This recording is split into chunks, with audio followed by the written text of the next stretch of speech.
पार्टियों से जो आए मिलने सबसे मिलेंगे, अंदर बैठ जाओ। वो एक साथ सबको। मौलाना जी ये विधायक हैं और अम्बाला से सांसद चुने गए हैं, और ये दीपेंद्र सिंह हुड्डा राज्यसभा में है, हम लोकसभा में आ गए हैं। मैंने कहा ना तुम ये वहां बैठ जाओ भाई, प्रेस कॉन्फ्रेंस कर रहे हैं यार हम तो। ये हैं ब्रह्मचारी जी, हमारे सोनीपत से सांसद चुने गए, और जयप्रकाश जी पूर्व सांसद और पूर्व मंत्री अब लोकसभा में फिर सांसद चुने गए। ये चारों हमारे बहुत अच्छे मार्जिन से जीते हैं और बहुत अच्छा हरियाणा के लोगों ने चुनाव लड़ा है। सारे हरियाणा के लोगों को पार्टी की तरफ से पूरा धन्यवाद भी करते हैं, और बूथ मैनेजमेंट बहुत अच्छी रही हमारी, और जो हमारा वोट परसेंट है पिछली बार 28% था, वो बढ़कर 47.6 मतलब 48% के करीब हो गया। 20% के करीब वोट उसमें हमारा इजाफा है, और जो मेजोरिटी में असेंबलीज में भी हमारी लीड आई है। और बीजेपी का जो है पहले 58% था, वो घट के 46% हो गया, 12% के करीब उनका हुआ है। और हमारी पिछली बार एक भी सीट नहीं थी लोकसभा में, 0 थे। हम 0 से 5 पहुंचे हुए, 10 के 10 थे, 10 से नीचे 5 आ गए। तो ये साफ संकेत है हरियाणा के लोगों का कि लोगों ने मन बना लिया है, आने वाली सरकार जो है हरियाणा में जल्दी चुनाव होने जा रहे हैं, वो कांग्रेस पार्टी की बनाएगी। ये छत्तीसगढ़ आदि का मन है। तो ये आज आप सबको बुलाया है ताकि हम उसके एक आपने जो सवाल होंगे वो पूछ लेना, जिससे भी पूछना है। मैं अध्यक्ष जी से कहता हूँ, अध्यक्ष जी को तो करने के बाद फिर हम जिसको को पूछेंगे सवाल। आदरणीय हमारे नेता प्रतिपक्ष चौधरी भूपेंद्र सिंह हुड्डा जी, हमारे नवनिर्वाचित सांसद श्री दीपेंद्र हुड्डा जी, श्री वरुण मौलाना जी, श्री सतपाल ब्रह्मचारी जी, श्री जयप्रकाश जी, और हमारे अन्य वरिष्ठ हमारे साथीगण विधायकगण, सबसे पहले बहुत बहुत बधाई देना चाहूंगा हमारे नवनिर्वाचित सांसदों का। और ये चुनाव सीधा ये स्पष्ट संकेत है कि जहां पिछले लोकसभा के चुनावों में भारतीय जनता पार्टी 79 विधानसभाओं में लीड किया था, कांग्रेस पार्टी सिर्फ 10 विधानसभा में थी और 1 विधानसभा में जेजेपी थी। अब हम 10 विधानसभाओं से ऊपर जाके 46 विधानसभाओं में हमने लीड किया है। 0 से हम 5 पर संसद में पहुंचे हैं, और बीजेपी का 12% वोट गिरा है और हमारा 18% वोट बढ़ा है, 20% सीधा। तो इस तरह से भी कुल मिलाकर के बीजेपी से हमारा अब इस समय 1.5% वोट हमारा ज्यादा बढ़ा है। बीजेपी से ज्यादा वोट हमें कांग्रेस को मिला है 1.5%। तो इस तरह से ये सीधा स्पष्ट संकेत है कि आने वाला समय कांग्रेस पार्टी का है। हरियाणा प्रदेश की जनता ने कांग्रेस पार्टी में पूरा भरोसा जताया है। हमारे 5 सांसद जीत कर आए हैं, अच्छे बहुत मार्जिन से जीत करके आए हैं।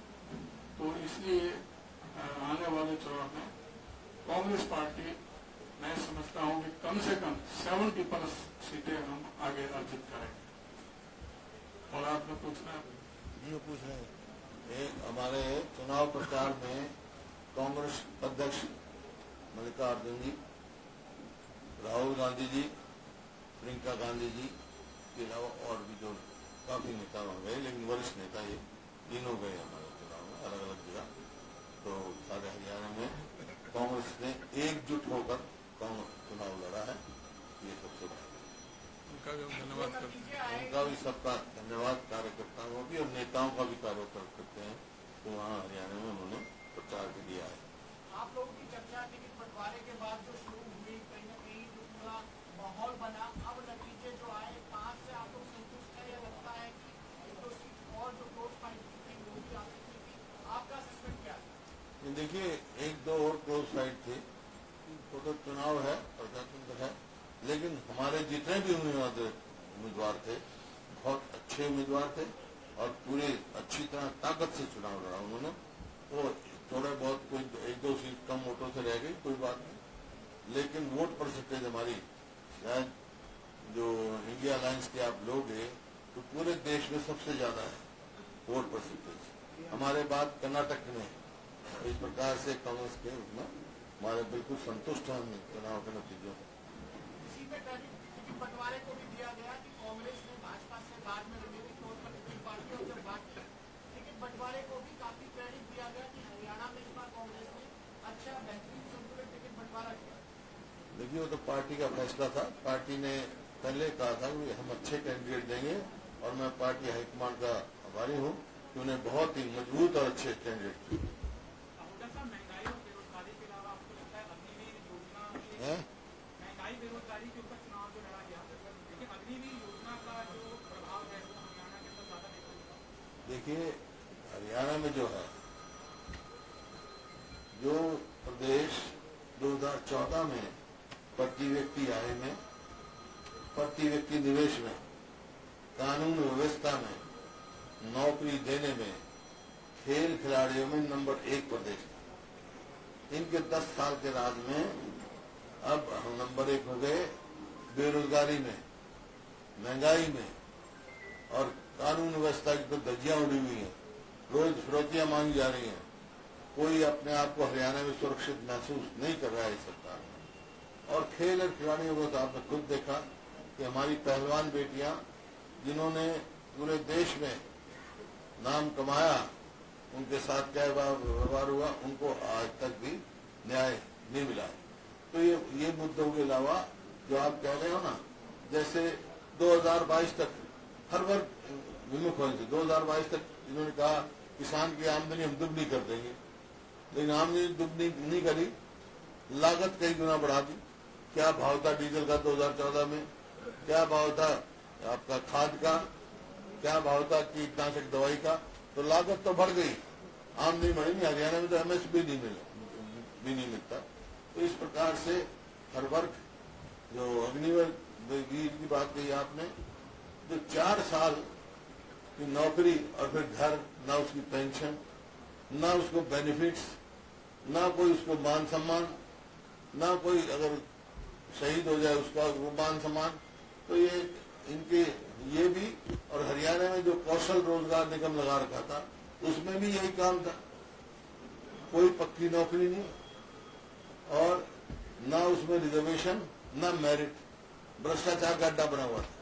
तो अग्निवीर को लोगों ने हरियाणा में पसंद नहीं, बड़ा भारी नुकसान हरियाणा का भी इससे हुआ है, क्योंकि हर साल 5000 के करीब भर्ती होते थे, अब इसके हिसाब से तो 10% रह जाएंगे। तो ये है अग्निवीर का एक मुद्दा था, किसानों का मुद्दा था, गरीब आदमी का मुद्दा था। एक मिनट अभी वेट दे रहा हूँ। ये मुद्दे थे मेरे इशूज। हरियाणा में अगर बात करें, चुनाव खत्म नहीं है, विधानसभा का चरण शुरू हुआ है, अभी 46 पर आपने लीड करा है, कैसे देख रहे हैं अगले 4 महीनों को लेकर क्या रणनीति है? पिछली 19 में 10 पे लीड किया था, 31 में पहुंचे थे, अब 46 पे लीड करा तो आप अंदाजा लगा सकते हो कितने पहुंचेंगे। 70 प्लस का बोल दिया, 70 पार का कर दिया। नारा तो देखो, नारों से नहीं, हम नारे काम से वोट मिलेंगे। नारे तो कोई कितने पार लगा रहे, इन्होंने ये 75 पार लगा रहे थे पिछली बार, 40 आई। अब के क्या कितने पार लगा रहे थे, 400 पार, कितनी आई। तो ये है कि हमारे काम से जो 10 साल का आंकलन किया लोगों ने, उसके हिसाब से हमारे को वोट मिलेंगे। लोकसभा क्षेत्रों में आप जाओगे, कोई रैलियां या धन्यवाद?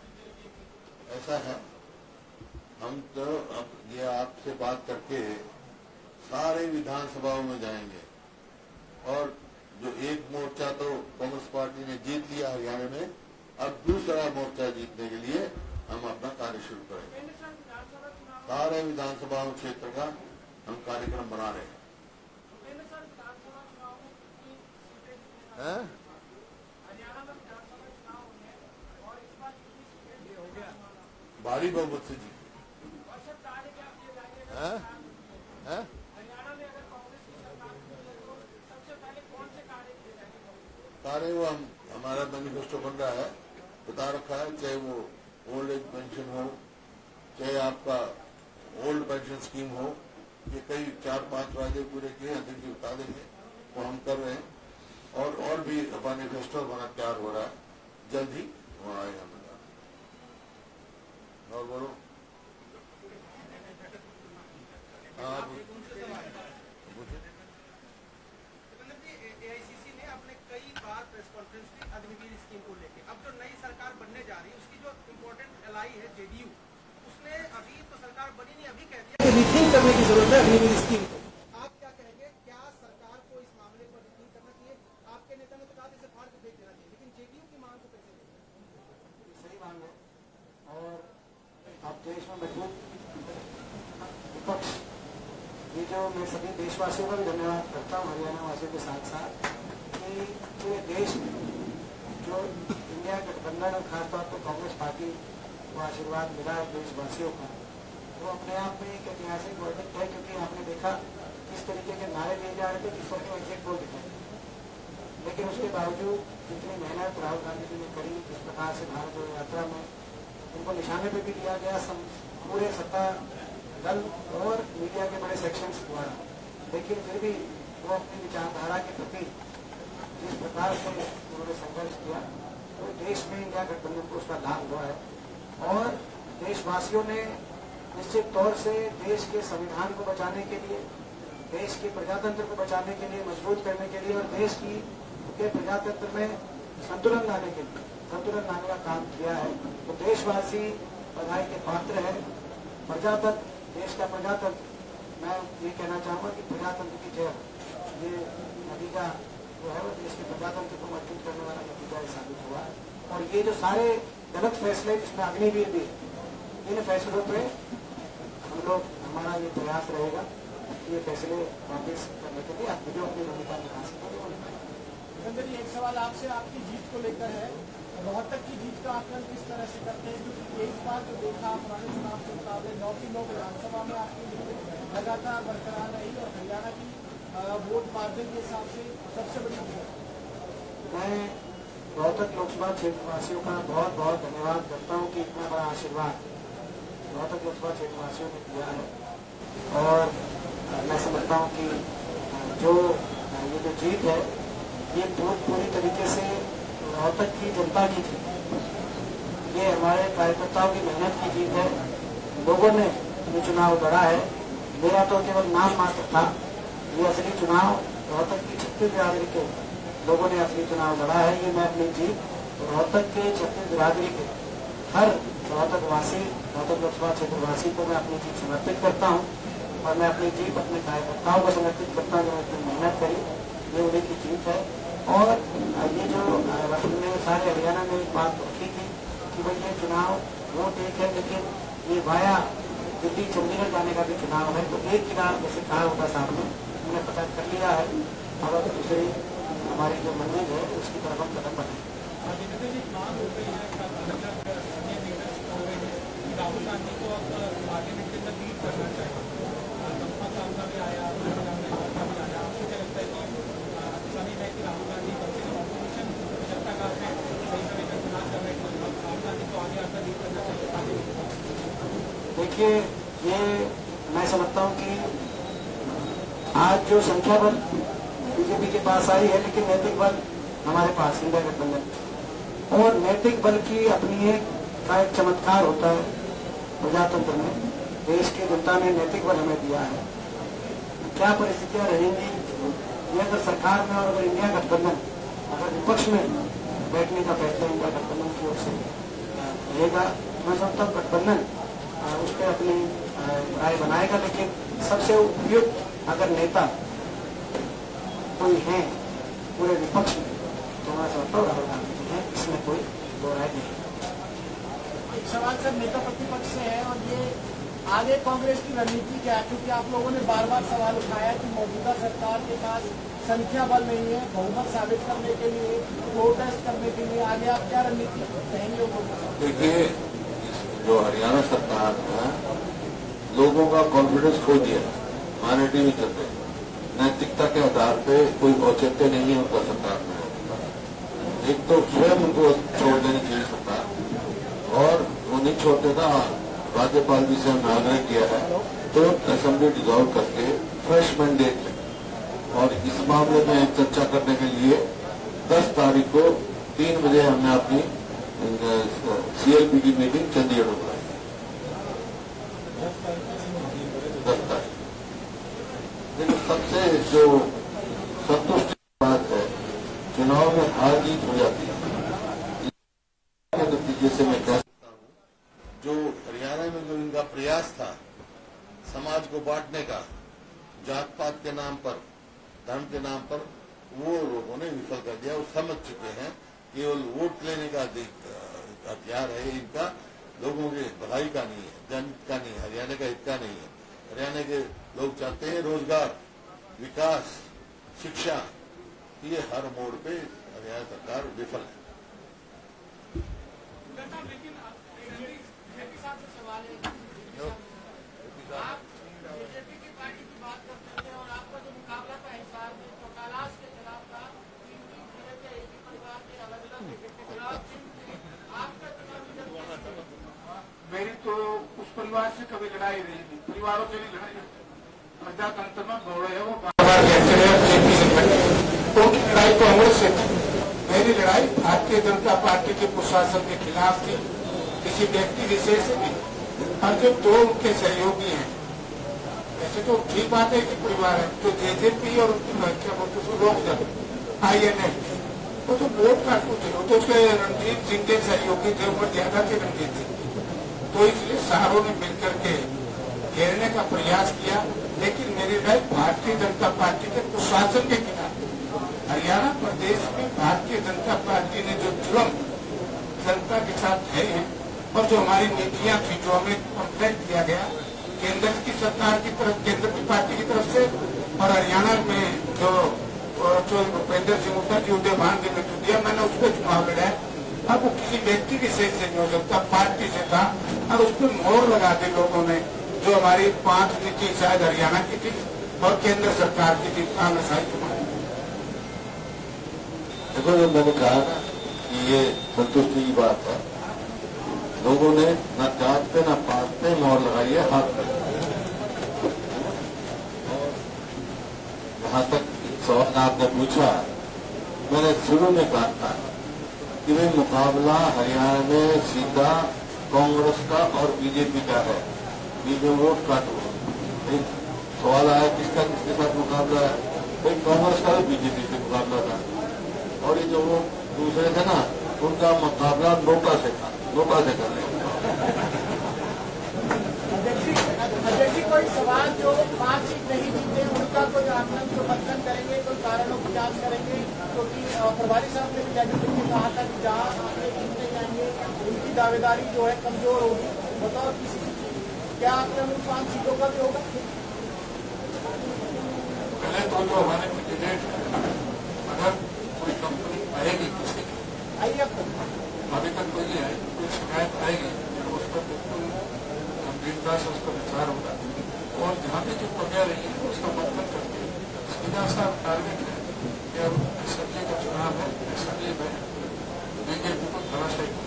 बिना संगठन के कार्यकर्ताओं से ये चुनाव था, विधानसभा से पहले कुछ होगा, संगठन का इसी तरीके से रहेगा। अब आप बगैर संगठन के थोड़ी ये चुनाव लड़ा गया है, इतनी बड़ी जो है, तो हमारे सब जगह हमारे जिला प्रभारी लगे हुए, ब्लॉक प्रभारी लगे हुए, जिनके आप कह रहे हो वो भी आप हो जाएगा। तो हम पूरी तरह से इस चीज पर मदद करते हैं। सतपाल जी से सवाल है, सतपाल जी, आपका पूरा चुनाव जब सोनीपत में गए एक ही आवाज आती रही कि हरिद्वार से लाकर टिकट दे दिया और आप बाहरी हो, अब जीत हो गई है, तो अब क्या कहोगे?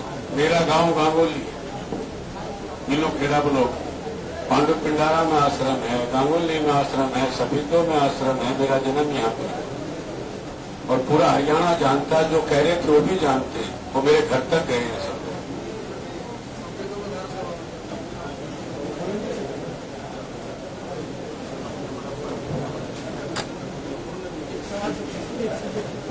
एक सवाल जो अंबाला है उसमें शहरी की जो बात की जाए तो शहर ऐसा रहा जहां कांग्रेस को वोट ट्रेडिशनली देखा तो ग्रामीण इलाकों में ज्यादा भीड़, लेकिन आप लोकसभा का आकलन अगर विधानसभा वाइज करते हैं तो अंबाला शहर से भी आप जीत कर जनता का मन था कि इस बार तानाशाही को खत्म कर रहा है, वो चाहे गांव से चाहे शहर से, सबका मन कहीं ज्यादा दिखाई दे रहा है, कहीं कम दिखाई दे रहा है, लेकिन मन सबका था। और आने वाले विधानसभा चुनाव में भी आप देखेंगे कि जितना अब दिखाई दे रहा है उससे भी ज्यादा आपको दिखाई देगा कि सबका मन है आने वाले समय में इस तानाशाही को खत्म करके कांग्रेस पार्टी की सरकार को बनाना। नारायणगढ़ में आपने देखा कि हमारे मौजूदा मुख्यमंत्री जी का पुराना विधानसभा क्षेत्र है, उनके गांव से भी हम जो है लीड करके कांग्रेस पार्टी आई। सर एक आखिरी सवाल ये गठबंधन के साथ चुनाव लड़ा था, आने वाले समय में विधानसभा चुनाव देखने को मिलते हैं। गठबंधन में चुनाव लड़ा था, आने वाले समय में विधानसभा चुनाव देखने को मिलते हैं नजर आएंगे। देखिए आम आदमी पार्टी और साथ मिलकर चुनाव, देखिए जो पार्लियामेंट का चुनाव है वो राष्ट्रीय स्तर पर गठबंधन था और पार्टी ने फैसला किया एक टिकट जो है आम आदमी पार्टी। जहाँ तक प्रदेश के चुनाव और चुनाव है अभी तक कोई हमारा गठबंधन नहीं। जरूरत है कांग्रेस को, जरूरत है कांग्रेस को क्या आई प्रोग्राम सवाल ही क्या होता है? कांग्रेस को इतना सक्षम है, मैंने बताया 40 से कितने नंबर जाएंगे। ठीक है सर।